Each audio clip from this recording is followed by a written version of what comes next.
എന്തുകൊണ്ടാണ് നാം റുക്വയിൽ നിന്ന് എഴുത്തിദാലിലേക്ക് ഉയരുമ്പോൾ സമിഅ അല്ലാഹു ലിമൻ ഹമിദ എന്ന് പറയാൻ കാരണം? അതിനുള്ള കാരണം ഇതാണ്. ഒരിക്കൽ മഹാനായ അബൂബക്കർ സിദ്ദീഖ് റളിയല്ലാഹു അൻഹു അസ്ർ നിസ്കാരത്തിന് അല്പം വൈകിയായിരുന്നു എത്തിയത്.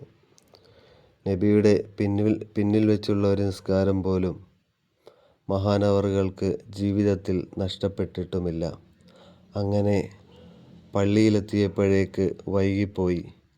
നബി സല്ലല്ലാഹു അലൈഹി വസല്ലമ തങ്ങൾ റുക്വയിലാണ്. ഉടനെ അൽഹംദുലില്ലാഹ് എന്ന് ചൊല്ലി.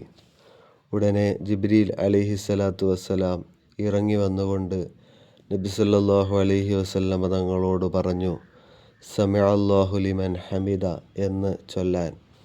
അതിനു മുമ്പ് റുക്വയിൽ നിന്ന് എഴുത്തിദാലിലേക്ക് ഉയരുമ്പോൾ തക്ബീർ ചൊല്ലിക്കൊണ്ടായിരുന്നു ഉയർന്നിരുന്നത്. അന്നു മുതൽ സമിഅ അല്ലാഹു ലിമൻ ഹമിദ എന്ന് ചൊല്ലാൻ ജിബ്രീൽ അലൈഹിസ്സലാത്തു വസ്സലാം അറിയിക്കുകയാണ്. ഇത് ഇആനത്തു ത്വാലിബീൻ എന്ന ഗ്രന്ഥത്തിൻ്റെ 2-ാം വാള്യം 250-ാമത്തെ പേജിൽ രേഖപ്പെടുത്തിയിട്ടുണ്ട്.